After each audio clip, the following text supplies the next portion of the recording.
Hello বন্ধুরা, আমি রবিন। আর এখন কথা বলবো অতি উত্তম সিনেমাকে কেন্দ্র করে একটা ঘটনা, যেটা সোশ্যাল মিডিয়াতে আমি রিসেন্টলি দেখলাম যে একটা জিনিস খুবই ভাইরাল হচ্ছে। সেটা হচ্ছে মহানায়ক উত্তম কুমার বাংলার যত সেলিব্রিটি আছে, যেরকম প্রসেনজিৎ চট্টোপাধ্যায়, দেব, জিৎ, কোয়েল মল্লিক, অনির্বাণ চ্যাটার্জি বা ঋতুপর্ণা সেনগুপ্ত, স্বস্তিকা মুখার্জি, তো এনাদেরকে মহানায়ক উত্তম কুমার ইনভাইট করছেন যে অতি উত্তম সিনেমার প্রিমিয়ারে ইনভাইট করেছেন। তবে সেটা কোনো মেল বা চিঠির মাধ্যমে নয়, সেটা ভয়েসের মাধ্যমে। তো সেটা কীভাবে সম্ভব হলো? তো এটা সম্ভব হলো এআই এর মাধ্যমে।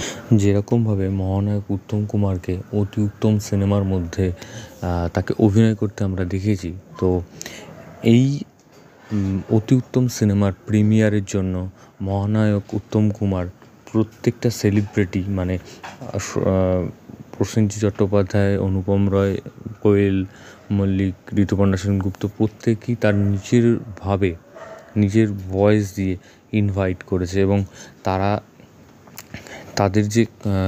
যে কোন কাজে বিখ্যাত, যেরকম দেবকে দীপক বলে সম্বোধন করেছেন, বা জিৎকে অ্যাকশন হিরো হিসেবে মহানায়ক উত্তম কুমার বলেছেন। তারপর প্রসেনজিৎকে এখন সে ইন্ডাস্ট্রির একজন অভিভাবক হিসেবে তাকে ট্রিট করা হয়েছে।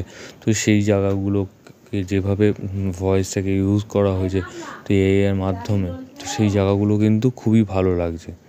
এবং এরকম একটা কাজ কিন্তু প্রথম হলো এবং বাংলায় তার পথ দেখালো। এবং সিনেমাটার কথাও যদি বলি, বা এই ভয়েস দিয়ে প্রত্যেকটা সেলিব্রিটিকে ইনভাইট করার কথাও যদি বলি, তো জিনিসটা খুবই ভালো হয়েছে এবং খুবই ভাইরাল হচ্ছে।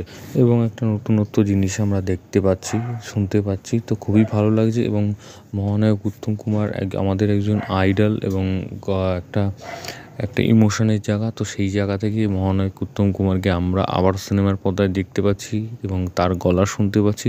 তো সেইটা আমাদের কাছে অনেক বড় পাওনা। তো খুবই ভালো লাগছে। তো আমার তো দারুণ লেগেছে। তো তোমাদের কেমন লাগলো তোমরা কমেন্ট করে জানিও, এবং সাবস্ক্রাইব করো চ্যানেল বাংলা পিপি, এবং বেল আইকনে ক্লিক করতে বলো না। বেল আইকনে ক্লিক করলে তোমরা সবার আগে নোটিফিকেশন পেয়ে যাবে। ধন্যবাদ।